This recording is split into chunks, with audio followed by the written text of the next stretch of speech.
Vamos ao vivo com a Beatriz Lacerda para falar mais sobre esse assunto, inclusive para saber, né, exatamente da defesa do Alisson, não é? Se já existe exatamente um posicionamento por parte dele, se ele conseguiu conversar com os advogados também. Bia, ele já foi para o presídio?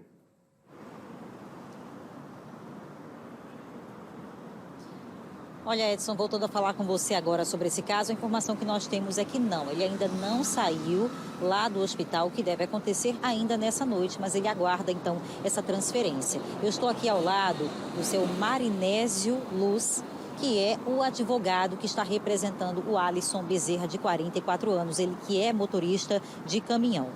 O senhor esteve, inclusive, hoje lá no hospital, o senhor conseguiu ouvir o Alisson? Bem, eu estive no hospital hoje.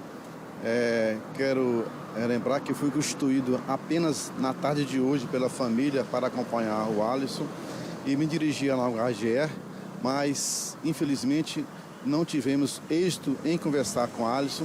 Ele se encontra em estado de choque e não foi possível assim ouvir. O senhor foi procurado, né, por familiares que, claro, estão aí muito preocupados com o estado, tanto o estado psíquico dele, né, que já está aí há uma semana, inclusive sem condições de ser ouvido pela própria polícia. Uma equipe foi até lá, tentou ouvi-lo. O senhor também esteve hoje lá e ele não consegue, né, se expressar, não está em condições, o que demonstra o grau, né, de desequilíbrio que ele ainda permanece desde o dia do crime, né, naquele dia 21. O senhor vai tentar ouvi-lo depois que ele estiver lá no sistema prisional? Como é que fica a partir de agora o andamento da sua defesa? Apesar, segundo informações, o delegado já ter concluído o inquérito, nós vamos, a partir de agora, pelas informações que conversei com a família, inclusive com a mãe e com as irmãs, o Alisson não estava em estado normal antes do fato. Deste modo, nós vamos requerer ao juiz um exame de sanidade mental, que seja judicial, para provar se realmente ele tinha condições, ou era imputável ou inimputável no momento do crime.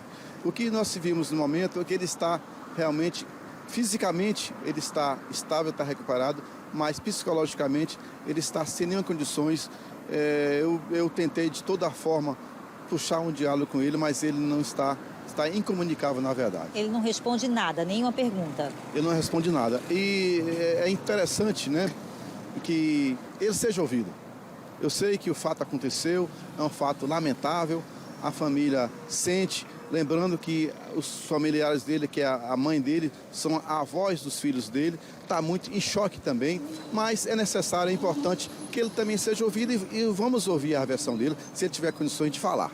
Já que ele não falou, né, a família o procurou, a família do Alisson. O que os familiares relatam sobre esse comportamento dele, que, segundo testemunhas ouvidas no inquérito, era uma pessoa agressiva, especialmente quando bebia, né? Dentro de casa ele ficava agressivo, ameaçava a esposa, também tinha o hábito aí de observá-la por câmeras, né?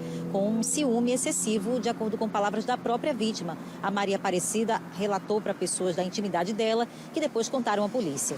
A família sabia que ele tinha esse comportamento? Não, a família não sabia desse comportamento. É estranho esse comportamento do Alisson perante a família.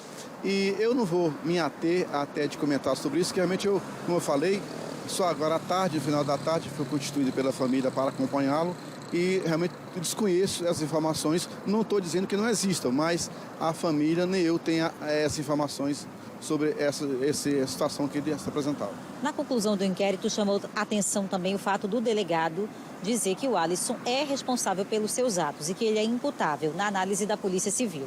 Com relação a essa afirmação da polícia, o que é que você, da defesa, tem a dizer? Com todo o respeito que eu tenho ao delegado que acompanhou o caso, mas eu acho que quem pode apurar isso seria um exame psiquiátrico, né? A pessoa especializada para apurar isso. Sequer o Alisson foi ouvido pelo delegado.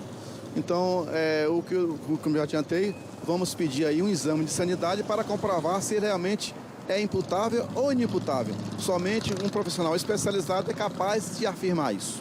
Você vai acompanhar o processo de transferência dele e que horas isso deve acontecer? Provavelmente isso deve acontecer amanhã. Era para acontecer hoje, mas por algum motivo não foi. Ele deve ser transferido em ambulância, né, específica, porque ele também está nesse estado ainda de choque.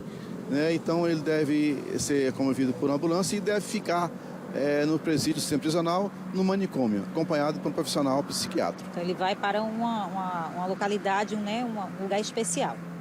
Diferentemente de onde vão os outros presos, ele vai para o manicômio judiciário. Manicômio. No presídio tem um local exatamente para pessoas que se encontram aqui nele, né? Então ele vai ser acompanhado aí pelos profissionais. Agora, me permita, Marinésio, o senhor conversou também com a equipe médica do HGE para saber, por exemplo, na ficha dele, o que é que ele está tomando? Ele está sendo medicado? Está tomando remédio controlado ainda? Como é que está? Já que ele está tão abalado assim, em choque, qual é o tratamento que ele está recebendo agora? Eu conversei com os médicos dos hospitais. Fisicamente, ele já está recuperado, mas psicologicamente ele não está bem. E o HGE não tem esse suporte para fazer o acompanhamento psiquiátrico, né? Teria aí um hospital, Portugal Ramalho, ou mesmo um manicômio. Então, como ele está na situação de prisão preventiva, ele deve ser dirigido para o manicômio. Mas o que me surpreendeu é que hoje, ao aproximar do Alisson, naquela sala onde ele se encontrava, ele estava totalmente quieto, não mexia de qualquer forma. E a partir do momento que eu comecei a falar com ele, a reação que ele teve foi chorar.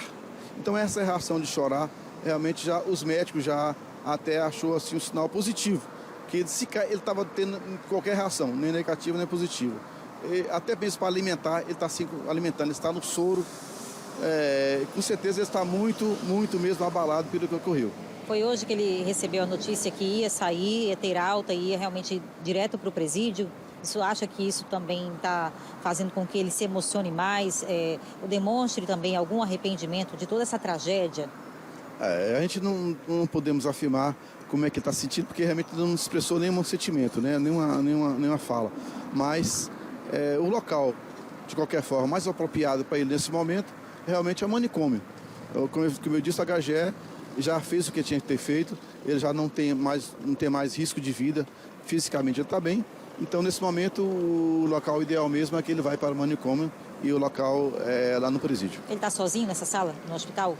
Não, ele se encontra com outros, no HGE tem uma ala específica para aquelas pessoas que estão com problema na justiça, com prisões, por exemplo. Então, o senhor acredita... Ele tem outros presos junto com ele. Só para finalizar, o senhor acredita que o fato dele ter apresentado, né, uma depressão, uma ansiedade aguda, um quadro, né, depressivo nas últimas semanas e um descontrole que era sabido pela própria companheira, tanto é que ela estava tentando até interná-lo.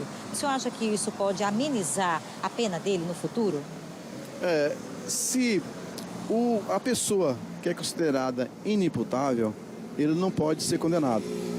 Ele pode até ser absolvido, depende do grau que ele estiver da insanidade, né? Então, vamos aguardar aí, vou solicitar ao juízo esse exame de sanidade mental para apurar se realmente ele tem condições de sofrer esse processo. Muito obrigada, Marinésio Luz, que é o advogado do Alisson Bezerra, que está preso, né, hoje ou amanhã de manhã, mas provavelmente ele deve seguir, então, para o manicômio judiciário, porque ele foi indiciado pelo crime de feminicídio por ter, de acordo com a polícia, matado a facadas a companheira com quem era casado aí há cerca de 10 anos. Os dois tinham 2 filhos e no último dia 21 ele, infelizmente, veio tirar a vida, né, dessa também colega de profissão, né, advogada, a Cida, que tinha 54 anos, levou 14 facadas quando estava aí tentando, né, convencê-lo a se cuidar, a ir para uma clínica, cuidar da cabeça, e aí houve algum desentendimento entre o casal e ele acabou praticando esse crime, essa tragédia dentro da casa da família. Portanto, agora ele segue para o presídio. Eu volto com você, Edson. Obrigado, Bia. Agradeço ao advogado. A gente sempre tem que ouvir os dois lados, né? A gente está acompanhando, inclusive, desde o início esse caso. Já trouxemos o advogado, o delegado falando detalhes desse caso, né, Bia? E agora o advogado de defesa, que foi constituído, inclusive, hoje. Então, a partir de agora, ele assume a defesa do Alisson. O Alisson que vai ser transferido, como nós já tínhamos falado mais cedo no Fique Alerta, mas agora a confirmação de que ele vai ser transferido, possivelmente amanhã, para o manicômio judiciário, que fica lá no sistema prisional também.